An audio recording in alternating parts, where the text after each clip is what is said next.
Hi friends आज की इस वीडियो में जो रिजर्व बैंक ऑफ इंडिया के द्वारा जो जूनियर इंजीनियर्स की न्यू रिक्रूटमेंट यहाँ पे निकाली है, जो कि रिसेंटली में इसका एडवर्टाइजमेंट जारी की गई है, जिसमें कि आप ऑल ओवर इंडिया किसी भी कैटेगरी से होंगे, मेल या फिर फीमेल, तो आप बिल्कुल इसके लिए आवेदन कर सकते हैं। तो आपको आवेदन कैसे करना है, तो यहाँ पे आप देख पा रहे कि जो इसका ऑफिशियल जो बैंक की ऑफिशियल वेबसाइट दी गई है, तो आवेदन करने से पहले जो इसका अप्लीकेशन का फॉर्म होगा, इस जो बैंक की वेबसाइट में जाकर जो है इसका आप जो है आप जो एलिजिबिलिटी क्राइटेरिया होगा उसको आप फिल कर लेना है। उसके बाद ही जो है आप इसके लिए आवेदन कर सकते हैं। तो कब से जो है आप इस फॉर्म को आवेदन करना है, तो 2 फरवरी 2021 से लेकर 15 फरवरी 2021 तक जो है इस फॉर्म को आप ऑनलाइन आवेदन कर सकते हैं, या फिर पेमेंट करने की डेट भी आपको यहाँ पे सेम यहाँ पे रखी गई है। अगर यहाँ पे डेट ऑफ ऑनलाइन एग्जामिनेशंस की यहाँ पे बात करें तो जो यहाँ पे टेंटेटिव डेट आपको रखी गई है जो आपका ऑनलाइन एग्जामिनेशंस के लिए, तो यहाँ पे 8 मार्च 2021 जो है इसका आपका एग्ज़ाम्स होने की डेट यहाँ पे बतलाई गई है। और नीचे में आपका यहाँ पे सीटें दी गई है कि किस पोस्ट के लिए यहाँ पे कितने सीटें यहाँ पे बनाई गई है किस जोन में। तो यहाँ आप देख पा रहे कि जो आपका ईस्ट जोन के लिए जो टोटल सीटें यहाँ पे निकाली गई है आपका जूनियर इंजीनियर फॉर सिविल के लिए, यहाँ पे 5 सीटें यहाँ पे निकाली गई है। अगर वेस्ट रीजन में देखें तो वेस्ट रीजन में आपको यहाँ पे 10 सीटें हैं, नॉर्थ रीजन में जो है 5 सीटें हैं, साउथ रीजन में जो है 3 सीटें हैं, एंड सेंट्रल रीजन में आपको यहाँ पे 1 सीटें हैं। ये तो आपका जूनियर इंजीनियर जो लोग सिविल ब्रांच से अप्लाई करना चाहते हैं उसके लिए यहाँ पे बतलाई गई है। अगर यहाँ पे जूनियर इंजीनियर इलेक्ट्रिकल की बात करें तो जो इलेक्ट्रिकल ब्रांच से अगर आप अप्लाई करना चाहते हैं तो उसके लिए आपको जो ईस्ट रीजन में आपका टोटल 7 सीटें हैं, वेस्ट रीजन में 10 सीटें हैं, एंड नॉर्थ में आपका जो है 5 सीटें हैं, साउथ रीजन में जो है आपका यहाँ पे 2 सीटें हैं, एंड सेंट्रल जोन में आपका यहाँ पे कोई भी सीटें नहीं है। तो अगर आप कैटेगरी के अनुसार यहाँ पे देखना चाहें SC ST OBC तो भी आप यहाँ से देख करके अप्लाई कर सकते हैं। ठीक है, जो एग्जामिनेशन भी आपको यहाँ पे ले जा रहे हैं, तो यहाँ पे अगर आप SC ST या फिर PWD कैंडिडेट होंगे उसको यहाँ पे किसी तरह की एप्लीकेशन भी यहाँ पे नहीं ली जा रही है। ओनली आपका जो है इंटीमेशन चार्ज के तौर पर आपको यहाँ पे 50 रुपये आपको एप्लीकेशन के तौर पर आपको यहाँ पे लिए जा रहे हैं। ठीक है, और जो लोग यहाँ पे OBC जनरल या फिर EWS कैंडिडेट होंगे उनको जो आपको यहाँ पे 450 रुपये आपको एप्लीकेशन फी यहाँ पे ली जा रही है, जो आपका एग्जामिनेशन फी प्लस इंटीमेशन चार्ज दोनों मिलाकर जो है आपको यहाँ पे 450 रुपये आपको एप्लीकेशन फी यहाँ पे ले जा रहे हैं। तो इसका जो पेमेंट करने की डेट आपको यहाँ पे सेम डेट रखी गई है, जो कि 2 फरवरी 2021 से लेकर 15 फरवरी 2021 तक जो है इसका भी आप पेमेंट कर सकते हैं।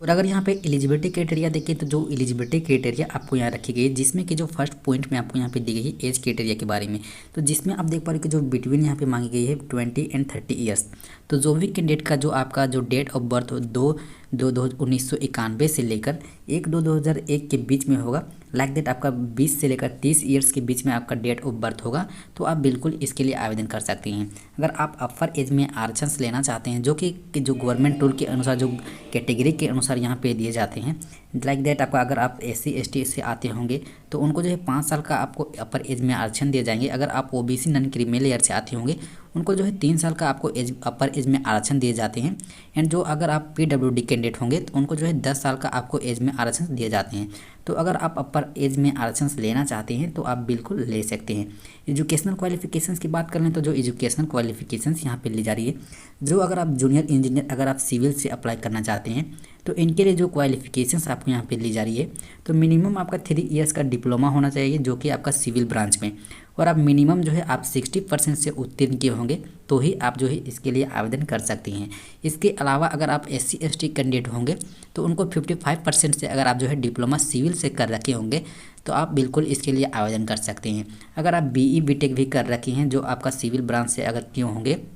और मिनिमम जो है आपका 55% के साथ अगर आप BE BTech के साथ उत्तीर्ण हुए होंगे तो आप जो है बिल्कुल इसके लिए आवेदन कर सकते हैं। अगर आप जो है BE BTech अगर सिविल ब्रांच से किए होंगे और आप जो है SC या फिर ST या फिर PWD कैंडिडेट होंगे तो वैसे कैंडिडेट जो है आपका 45% से भी अगर आप उत्तीर्ण हुए होंगे तो आप बिल्कुल इसके लिए आवेदन कर सकते हैं। अगर यहाँ पे जूनियर इंजीनियर जो कि इलेक्ट्रिकल ब्रांच से अप्लाई करना चाहते हैं तो अगर आप जो है डिप्लोमा इलेक्ट्रिकल ब्रांच से कर रखे होंगे और मिनिमम जो है आपका 65% से उत्तीर्ण किए होंगे तो आप जो है बिल्कुल इसके लिए आवेदन कर सकते हैं। अगर आप जो है BE BTech कर रखे होंगे अगर आप इलेक्ट्रिकल ब्रांच से और यहाँ पे 55% से अगर आप उत्तीर्ण किए होंगे तो भी आप जो है junior engineer for electrical branch से आप अप्लाई कर सकते हैं। इसके अलावा यहाँ पे एक्सपीरियंस भी आपको यहाँ पे ली जा रही है। यहाँ पे देख पा रहे हो कि जो जूनियर इंजीनियर्स जो कि आपका सिविल ब्रांच से यहाँ जो लोग अप्लाई करना चाहते हैं उसके लिए जो आपका एक्सपीरियंस आपको मांगी गई है, एटलीस्ट आपका 2 ईयर्स का आपका यहाँ पे एक्सपीरियंस मांगी गई है, जिसमें कि आप अगर किस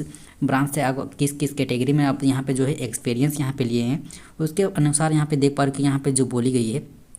at least 1 year of for degree holders. जो लोग अगर आप बीई बीटेक से अगर आप अप्लाई करते होंगे तो उनके आपको 1 ईयर्स का एक्सपीरियंस यहाँ पे मांगी गई है एंड डिप्लोमा वालों के लिए 2 साल का। तो जो आपका एक्सपीरियंस आपको यहाँ पे ली जा रही है तो आपका जो है मेंटेनेंस ऑफ ऑफिस बिल्डिंग या फिर कॉमर्शियल बिल्डिंग रेसिडेंटल एप्लीके या कॉम्प्लेक्स। इसके अलावा अगर आप जो है 1 years graduate apprenticeship training in PSU में भी आप कर रखे होंगे तो भी आप जो है इसके लिए आवेदन कर सकते हैं। अगर यहाँ पे जूनियर इंजीनियर्स जो इलेक्ट्रिकल ब्रांच से अप्लाई करना चाहते हैं तो इसके लिए जो आपका यहाँ पे एक्सपीरियंस ली जा रही है, तो अगर आप डिप्लोमा होल्डर से होंगे तो उनको 2 साल का आपको यहाँ पे एटलीस्ट एक्सपीरियंस मांगी गई है। एंड जो लोग डिग्री से अप्लाई करते होंगे तो उनको जो है 1 ईयर्स का जो है आपका यहाँ पे एक्सपीरियंस यहाँ पे मांगी गई है। जैसे कि आप यहाँ पे देख पा रहे कि जो commercial building having ST LT substances या फिर central AC plants lifts UPS DG set CCTV fire alarm system, या अगर आपने जो है 1 years graduate apprenticeship training in PSU में अगर आप किए होंगे तो भी आप जो है इसके लिए आवेदन कर सकते हैं।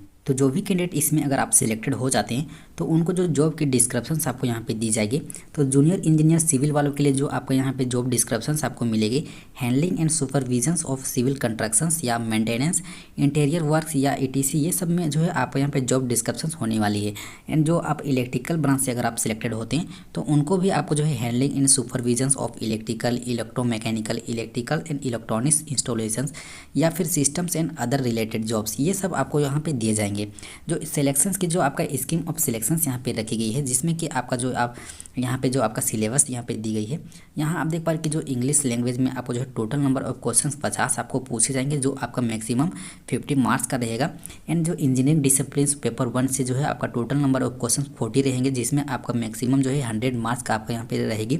इंजीनियरिंग डिसिप्लिन जो कि पेपर 2 के लिए आपको यहाँ पे 40 आपका नंबर क्वेश्चन पूछे जाएंगे 100 मार्क्स के लिए। एंड जो जनरल इंटेलिजेंस एंड रीजनिंग में आपका यहाँ पे 50 क्वेश्चन पूछे जाएंगे 50 मार्क्स का। तो जो टोटल नंबर ऑफ क्वेश्चंस यहाँ पे जो है 180 आपको यहाँ पे दिए जाएंगे, जो मैक्सिमम जो है 300 मार्क्स का रहेगा। जो टोटल आपको जो टाइम आपको यहाँ पे दिए जाएंगे एग्जामिनेशंस के लिए 150 मिनट्स जो है आपको यहाँ पे टाइम दिए जाएंगे। तो यहाँ पे जो है इसका सिलेबस भी आपको यहाँ पे दी गई है। तो अगर आप इसमें प्रिपरेशंस लेना चाहते हैं, जो आपका यहाँ पे नीचे में जो इसका सिलेबस आपको दी गई है, तो इसको भी आप अच्छी तरह से डाउनलोड करके रीड करके जो है आप इसमें प्रिपरेशंस कर सकते हैं। एग्जामिनेशन सेंटर की बात करें तो जो एग्जामिनेशन सेंटर आपको यहाँ पे दी गई है, तो जो भी कैंडिडेट अगर आप इसमें अप्लाई करना चाहते हैं जो आपका नियर में सिटीज़ होगा, तो उसमें आप जिस टाइम इस फॉर्म को आप अप्लाई करते हैं उस टाइम जो है आप अपना नज़दीकी सेंटर को आप जो है चूज़ करके आप अपना सेंटर बना सकते हैं। तो कहाँ कहाँ पे जो है इसका जो आपका एग्जामिनेशन सेंटर आपको यहाँ पे दी गई है, नीचे में आप देख पा रहे हो कि जो इसका एग्जामिनेशन सेंटर आपको यहाँ पे दी गई है। तो यहाँ पे जो है पूरी लिस्ट आपको यहाँ पे दी गई है। तो आप जिस भी सेंटर से आप अप्लाई करना चाहते हैं, यहाँ पे अगरतला, यहाँ पे अहमदाबाद, बेंगलोर, भोपाल, लखनऊ, रांची, शिलोंग, नागपुर, शिमला, जो भी आपका नज़दीकी सेंटर होगा यहाँ से आप चूज़ करके जो है आप अपना एग्जामिनेशन सेंटर चूज़ कर सकते हैं।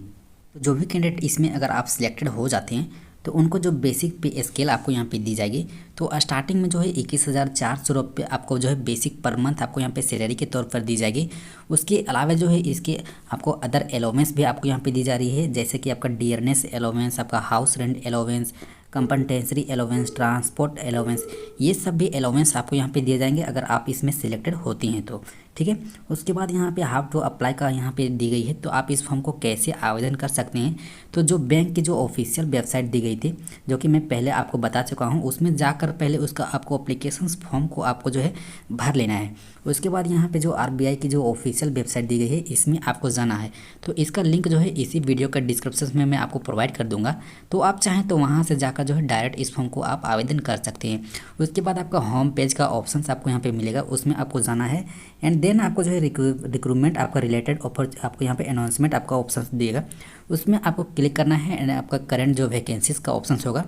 उसमें आपको जो है ये क्लिक करके जो है आप इसके लिए आवेदन कर सकते हैं। उसके बाद आपका क्लिक है टू न्यू रजिस्ट्रेशन का ऑप्शन आपको मिलेगा, उसमें जाकर जो है आपको न्यू रजिस्ट्रेशन आपको कर लेना है। उसके बाद आपका यहाँ से जो है आपका एक रजिस्ट्रेशन एंड आपका जो है आपको पासवर्ड वहाँ से आपको मिल जाएगी। देन आपको जो है लॉगिन करके जो है आपको इसमें अप्लाई कर सकते हैं। तो यहाँ पे आपको पूरी स्टेप टू स्टेप आपको यहाँ पे बतलाई गई है। तो आप चाहें तो जो है कैसे इसको फॉर्म को भरना है यहाँ पे पूरी बतलाई गई है। तो आप यहाँ से चाहे तो आप इसको जो है देख करके भी आप जो है अप्लाई कर सकते हैं। मोड ऑफ पेमेंट भी यहाँ पे जो है आपको इसके बाद आपको करना है, जैसे कि आप यहाँ पे देख पा रहे हो कि जो मोड ऑफ पेमेंट यहाँ पे बोली गई है, the payment can be made by using debit cards, रुपए, वीज़ा, मास्टर कार्ड, ये सब के माध्यम से जो है आप इसका जो है पेमेंट कर सकते हैं। और अप्लाई करने से पहले जो आपका फोटोग्राफ एंड सिग्नेचर आपको यहाँ पे जो आपको लेने वाली है, तो यहाँ पे आप फर्स्ट पॉइंट में देख पा रहे कि जो फोटोग्राफ कितने केवी का आपका होना चाहिए। तो यहाँ पे आप देख पा रहे कि जो आपका डायमेंशंस आपको जो है 200 के से लेकर यहाँ पे 300 पिक्सल के आपका यहाँ पे डायमेंशंस होने चाहिए। एंड जो आपका 20 से लेकर 50 केवी के बीच में जो है आपका यहाँ पे फ़ोटो का आपका यहाँ पे साइज़ होना चाहिए। और जो सिग्नेचर की बात करें तो जो सिग्नेचर आपको जो वाइट पेपर में जो ब्लैक इंक पेन से आपको होना चाहिए। एंड आपका जो डायमेंशन जो है सिग्नेचर का 140 से लेकर 60 पिक्सल्स के बीच में आपका होना चाहिए। एंड जो आपका साइज़ की बात करें तो 10 से लेकर 20 केवी के बीच में जो है आपका इमेज का जो आपका सिग्नेचर का इमेज होना चाहिए। ठीक है।